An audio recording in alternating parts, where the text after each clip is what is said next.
अस्सलाम वालेकुम guys, welcome to my channel.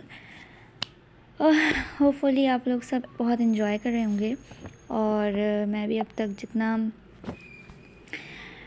तक पढ़ा है, मैं इन्जॉय कर रही हूँ काफ़ी। तो हमने लास्ट उसमें पढ़ा था एपिसोड में और पार्ट में कि अमरा का जो है जॉब का मसला काफ़ी हल हो चुका था। काफ़ी ड्रामों के बाद उसको फाइनली जॉब मिल गई थी, लेकिन टेम्पररी तौर पर मिली थी, परमानेंट नहीं मिली थी। तो खैर वो थोड़ी बहुत रिलैक्स हो गई थी कि उसको टेम्परेरी भी जॉब मिल गई। अब आगे हम पार्ट में देखते हैं कि क्या होता है। रिहाइश का मसला थोड़ा संजीदा होता जा रहा था। जो रिहाइश मिल रही थी वो महंगी थी, जो सस्ती थी या तो वो बहुत दूर थी या वो लड़कियों के साथ थी, यानी लड़के लड़कियां एक ही फ्लैट में। सब इसके लिए अपनी अपनी जगह पर कोशिश कर रहे थे। वो एक दो बरतानवी, पाकिस्तानी, हिंदुस्तानी घरानों में भी कई, लेकिन वो रिहाइश भी इसकी गुंजाइश से बहुत ज़्यादा थी। वो बहुत नॉर्मल सी एक रिहाइश अफोर्ड कर सके, यानी बेहद सस्ती सी, जितनी ज़्यादा सस्ती मुमकिन हो सके, इतनी सस्ती, और यूनिवर्सिटी के पास भी। एक लैंडलेडी हैं तो, लेकिन मसला ये कि वहाँ बहुत कम लोग रहने में कामयाब हो सके। वहाँ जाकर देख लो, शायद तुम कामयाब हो सको। ठीक है, वहाँ भी जाकर देख लेती हूँ। इसका मुंह लटक गया। हाँ, ऐसे ही मुंह लटका लेना और वो अपना मशहूर ज़माना और अर्ज़ मुदा फ़िक्रा ज़रूर कहना। मनहूस मारी में तो जल के ही मर जाना चाहिए। इस बात पे वो नवाल से ज़्यादा हंसी। एक दो लड़कियां हैं वहाँ गई थी, एक चंद दिन बाद ही वापस आ गई हैं और एक ने चंद हफ्ते बाद वो घर छोड़ दिया। वो इसे शटल कॉक कह रही थी। नाम अच्छा है, शटल कॉक। कहानी आती है तुम्हें? हाँ, एक दो आती हैं। गुड, सुना है वो हर रात कहानी ज़रूर सुनती हैं। अच्छा, सिर्फ कहानी? मतलब किराया नहीं लेती? किराया तो ज़रूर लेंगी, लेकिन साथ कहानी भी। ठीक है, मैं दो चार कहानियाँ याद करके जाती हूँ। शटल कॉक का पता लेकर वो छुट्टी वाले दिन शाम को आ गई। ये एक 2 मंजिला बरतानवी तर्ज तामीर काफ़ी बड़ा घर था। घर के आगे सब्ज़ी का काफ़ी बड़ा कित्ता था, जिसमें मुख्तलिफ़ अक़साम के पौधे और फूल लगे थे। सारी इमारत सफ़ेद रंगी थी और वाइट हाउस का छोटा सा मुन्ना सा नमूना लग रही थी। हमारा को शटल कॉक का बैरूनी नज़ारा बहुत पसंद आया, लेकिन बहुत ही ज़्यादा पसंद आया। अगर उसे यहाँ रख लिया जाए तो काफ़ी शानदार किस्म की रिहाइशगाह साबित होने वाली है। डोर बेल दी और काफ़ी देर तक देती रही। खिड़कियों से भी झांकती रही, दरवाज़ा भी बजाया, लेकिन कोई बात नहीं बनी। वो दरवाजे के पास ही खड़ी रही, फिर सीढ़ी पे बैठ गई। शायद मालकिन बाज़ार तक गई हूँ। कोई 20 मिनट बाद जाके दरवाज़ा खुला। वो जल्दी से उठकर दरवाज़ा तक आई। मुझे कहानी आती है, झट उसने कहा। सामने वाली हंसी बारिश बनी और बरस गई। वो हल्की गुलाबी रंग की साड़ी में थी, लंबी पतली सांवली सी, काले सिया बालों की कस कर चोटी बनाई हुई थी और उन्हें दाएं कंधों पर गिराया हुआ था। मुझे कमरा चाहिए, अंदर आ जाओ। वो हंसती हुई अंदर की तरफ बढ़ी। अमारा भी इसके पीछे चलने लगी। बाज़ अर्ज़ा अमारा को मालूम हुआ कि वो लैंडलेडी को शाम की चाय पिला रही थी। इनका मुंह धुलाया, कपड़े तब्दील करवाए, बैल देने वाला, दरवाज़ा पीटने वाला भाड़ में जाए, हम क्या करें। लैंडलेडी नष्ट निगाह में ठंडे आतिशदान के पास बैठी बाले जिब्राइल का इंग्लिश तर्जुमा पढ़ रही थी। इसने सांस अटकने लगी। यानी शायरी भी सुनानी पड़ेगी, वो भी एक ऐसे आला पाएगी, यानी यहाँ भी उसका काम नहीं बनने वाला था। बहुत देर इसका इंटरव्यू होता रहा। वो बहुत सब्र और अपने ज़र्फ़ से बहुत चालाकी से सारे सवालात के जवाब देती रही। खाना पका लेती हो? क्या क्या पका लेती हो? चावल, रोटी और तंदूर हो तो नान भी लगा लेती हूँ। उसने इस चीज़ का नाम लिया जो बरतानिया में मैसर नहीं हो सकती थी। मज़ीद के ना तंदूर होगा ना नान लगाने पड़ेंगे, लेकिन नाम तो हो जाएगा ना। बेसन की रोटी, आलू, गोभी, कीमे के पराठे, मूली के भी नान पर बेसन लगाकर उसे तल लेती हूँ। बहुत मज़े का बनता है। आलू के पकोड़े, बेसन, पालक, चिकन के, मछली के भी बना लेती हूँ। लैंडलेडी अपने बच्चों की तरह छोटे छोटे हाथ थोड़ी पर रखे उसको देती रही। हो चुका तुम्हारा? अब बताओ, खाना क्या पका लेती हो? इसका मुंह लटक गया। इसकी चालाकी किसी काम न आई। दादी ठीक कहा करती थी कि इंसान को ज़िंदगी में सब काम करने चाहिए। नामालूम ज़िंदगी कहाँ ले जाए और कौन सा सीखा काम आ जाए। गोश्त का सालन और चावल, बस रोटी भी। साधना, ये पराठों की इतनी वैरायटी काम की है? जी, हफ्ते में 2 बार ही हो जाएगा, बाकी गोश्त का सालन और चावल। मैडम साधना इसी के साथ सोफे पर ज़रा किनारे पर बैठी थी वो और स्वेटर बुन रही थी। सौदा सलफ भी लाना होगा। जी मैं ले आऊँगी संडे के संडे। संडे वनडे हम नहीं जानते, जब जब साधना कहेगी लाना होगा। ताज़ा सब्ज़ी आती है रोज़ाना, हलाल गोश्त आता है। बोलो हाँ या ना। हाँ जी हाँ। गुड। अच्छा अब बोलो, कहानी आती है कोई? बहुत मुस्कुराकर पूछा, जैसे सबसे अहम सवाल यही हो। जी आती है एक दो। गुड। कौन कौन सी ज़रा सुनाओ। एक कौवा था, बहुत प्यासा था, इधर उड़ा उधर उड़ा। दूसरी खरगोश और कछुए वाली। साधना तेज़ी सिलाई चलाने लगी ताकि उसकी हंसी कम से कम उसके मुंह से निकले। लैंडलेडी अलबत्ता होंठ बेचे बैठी रही। लेडी यहाँ रहना है या नहीं रहना है तो कहानियाँ बदलो। मैं अच्छी अच्छी किताबें ले लूँगी और आपको पढ़ पढ़ के सुनाया करूँगी। गुड। किराया बता दे प्लीज़। पहले शराइत सुन लो। तुमसे पहले 3 लड़के यहाँ हो चुकी हैं तो तुम चौथियाई हो। साधना यहाँ 2 साल से रह रही है। इसने सहम कर साधना नामी लड़की को देखा। हाय, मेरी भी इतनी उम्र लगती है क्या?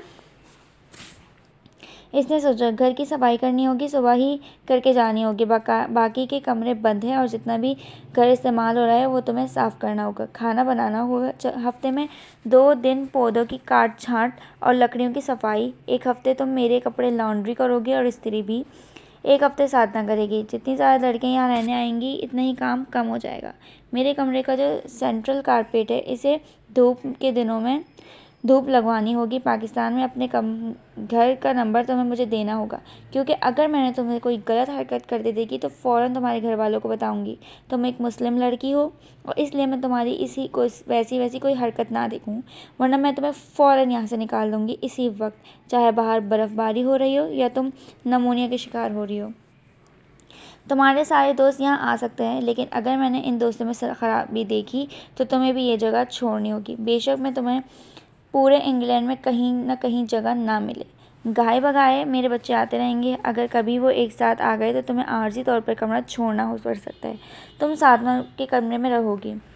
लैंडलेडी बोलती रही। जिस सोफे पर बैठी थी इस पर ऊँघने लगी। कोई 3 घंटे बाद उसकी आँख खुली तो वो सोफे पर उड़ी तिरछी पड़ी सो रही थी। इसकी नज़र छत पर लड़ने लगी। उसे फानूस पर गई जो रोशन था, लेकिन उसकी नींद भरी आँखें इस फानूस से मुख्तलिफ रंग के निकलते देख रही थी और रंग उड़ रहे थे। क्या मुझे किसी डॉन ने अगवा किया है? छत और कद आदम, खिड़की पर इतने कद आदम ही पर्दों को घूरते इसने नतीजा अखज़ किया। मैं यहाँ हूँ, कहाँ हूँ? एकदम से उठकर बैठी। साधना लैंडलेडी की रॉकिंग चेयर के पास सोफे पर बैठी कहानी सुना रही थी। उसे लगा वो सिर्फ 5 मिनट ही सोई है। और क्या क्या कह रही थी आप? वो आंखें मलते उठकर बैठने की कोशिश करने लगी।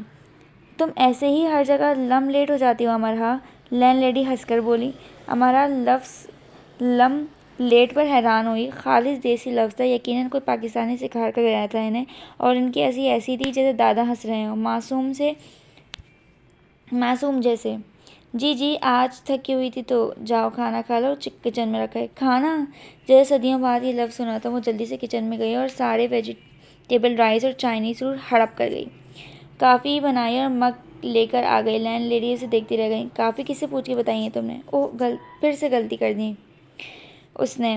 वो खामोशी से खड़ी दोनों ख़वातीन को देखती रही और मुँह लटका लिया। शक्ल पर बेचारगी ले आई। बैठकर पी लो। लैंडलेडी ने मुस्कुराहट छुपाकर साधना की तरफ इशारा किया कि आ गई शटक और की रौनक। वो बैठकर पीने लगी। बुरा ना मानना पर तुम एशिया वाले बहुत तंग करते हो। एक लंबा वक्त तुम्हें बुनियादी अखलाकात सिखाने में लग जाता है और तुम लोग खाते भी बहुत हो। मुझे कोई एतराज़ नहीं, पर थोड़ी अपनी आदत पर काबू पाओ, इन्हें दुरुस्त करो।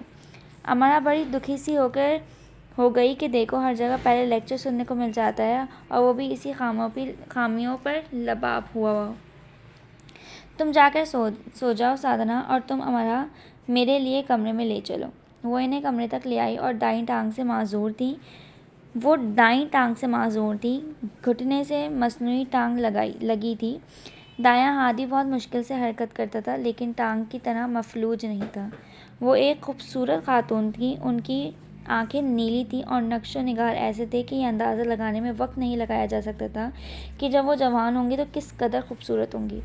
इनकी पूरी शख्सियत उजालों का मानंद मानंद लगती थी और उन्हें देखने से दिल को इत्मीनान सा होता था। अमरा ने उन्हें बेड पे लिटाया। मेरे बाल भी उतार दो। बाल? अमरा समझी उसने ठीक से नहीं सुना। हाँ, उन्होंने इत्मीनान से कहा। वो करीब हो गई, बालों पर हाथ रखा और विग से हाथ में आ गए। अंदर से बामुश्किल इंच लंबे बाल निकले। फिर वो स्विच बोर्ड की तरफ आई। अगर उसने ठीक से गिने थे तो वहाँ कम से कम 50 से ज़्यादा बटन थे। नाइट बल्ब का शेड पसंद करने में उन्हें काफ़ी वक्त लगा।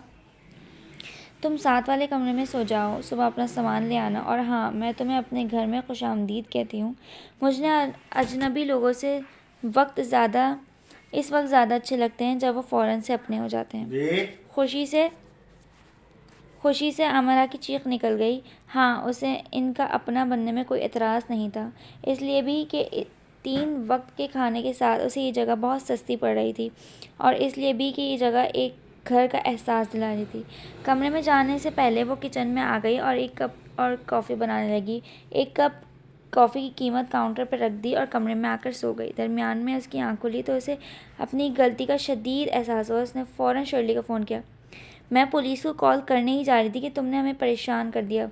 वो अभी इतनी ज़िम्मेदार नहीं हुई थी। अगले दिन सामान लाकर उसने कमरे में तरतीब दे दी। धूप निकली हुई थी तो कारपेट को उठाकर धूप में डाला, कपड़े धोए, इस्त्री किए, फिर उन्हें लैंड मेहर के वार्डरोब में लटकाया। साधना के साथ मिलकर खाना बनाया और फिर कैफ़े आ गई। वापसी पर बुक स्टोर होती गई, लेकिन वहाँ उर्दू की किताबें बहुत कम थी। जो थी वो अदबी थी, ज़्यादातर शायरी की थी। आग का दरिया, खुदा की बस्ती, उदास नस्लें, मन चले का सौदा वगैरह वगैरह। एक तो वो फ़िलहाल इस तरह की महंगी किताबें अफोर्ड नहीं कर सकती थी। दूसरा, इस उम्र में वो इस सर के बाल नहीं जुड़वाना चाहती थी। वो ये सब किताबें पढ़ चुकी थी, लेकिन पढ़कर सुनाना नहीं चाहती थी। ये एक सब्र आज़मा काम था और ज़्यादा से ज़्यादा सब्र वो इतनी सी उम्र में नहीं करना चाहती थी। उसे एक सादा सी सस्ती सी किताब चाहिए थी। उसने अपनी पाकिस्तानी हमजमात से बात की तो उसने अपने खाला की एक किताब ला दी, खेल तमाशा, अशफाक अहमद की। खैर, एक तो मुफ्त किताब मिल गई, दूसरा ज़्यादा मोटी नहीं थी। अपनी बारी पर उसने लेडी को मेहर को खेल तमाशे सुनाना शुरू किया तो मज़े से सुन रही थी, लेकिन अमरा के दिमाग से ऊपर अल्फाज गुजर के जा रहे थे। लेडी मेहर उसे अब बार बार पीछे ले जाती, कई सतर को बार बार पढ़वाती। तो इत्तेफाक से ही इसने एक बड़ा मार्का सर करना शुरू कर दिया। खेल तमाशा ने सुनने वालों और सुनाने वालों के दिलों को दिल मुआ लिया था। तख्तपुर के मास्टर बॉली और इन पर मिर मिटने वाली रजनी ने नश्त निगाह में जादू जगाया हो जैसे। लेडी मेहर नहाल हो गई, बहुत कमाल की, शानदार। लेडी मेहर ने ऐसे मासूमाना अंदाज से लभाने लगी। साधना कदीम बंगाली और भोजपुरी लोक कहानियाँ सुनाती थी जो उसने अपने बड़ों से सुनी थी, और हैरत अंगेज़ तौर पर वो कहानियाँ इतनी थीं कि हमारा को लगता था कि साधना ने अपनी ज़िंदगी के इतने साल सिर्फ कहानी सुनते ही गुजार दिए हैं। जब वो रात को कहानी शुरू करती तो उसकी आवाज़ में सारे जहाँ का सहर समेटा था। वो गंगा जमुना की तरह रवा दवा हो जाती, हलकोरे खाती, शफाफ हो जाती। कभी उसकी कहानियाँ पुरसोस हो जाती, लेकिन वो इन्हें ऐसी नरमी और चाहत से सुनाती कि शक होने लगता कि इन कहानियों में भी सोज है। बल्कि ऐसा लगता है कि इनका 8 साला बेटा इनके सामने खड़ा है। वो इससे कह रहा है, कायनात की हर बुलंदी से हर बुलंद इंसान के मुकाम को लिया गया है। फिर वक्ती पस्तियों पर वावेला किस लिए? हमारी जुर्रात को आसमान वाला बेमिसाल कर देगा। फिर खौफ और शक क्यों? तो साधना जो मामुश्किल 32 साल की थी, कैसे वावेला करती जब उसका 8 साला बेटा हड्डियों के कैंसर में मुब्तला था। बेटा ही जवां हौसला था और जो सारी तकलीफ़ सहकर भी उसे फ़ोन करता और रहता था। मैं जब तक ज़िंदा रहूँगा कभी रोकर नहीं सोऊंगा, कभी रोकर आँख नहीं खोलूँगा। डॉक्टर के सारे औजारों और उनकी दवाएं और मेरे जिस्म की सारी तकलीफ़ भी मिलकर मुझे नहीं हरा सकेगी। मैं नहीं रोऊंगा माँ, कभी नहीं। तो ऐसे बच्चे की माँ कैसे रो सकती है? वो बात बात पर मुस्कुराती, हंसती। इसकी कहानियाँ क्यों ना अमरजीत होती। इसकी आवाज़ में ऐसा शहर क्यों ना होता जो थपक थपक कर चलाते था। साधना की कहानी सुनते सुनते वो नष्ट निगाह में ही सोती जाती, जैसे कोई लोरी सुना रहा हो, जो जंग से लौट आने वाला बच्चा बच्चों को जंग जीत जाने में अपने कुंबे को सुनाता है। वही जो अनवर्वी के किस्से और शहीदों के लहू से रंग अफसाने।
तो ये थी हमारी अमरा की कहानी कि वो एक ही दिन में और चंद घंटों में रोना भूल गई थी और उससे उसकी मुश्किलात का सामना करना सिखा दिया गया था।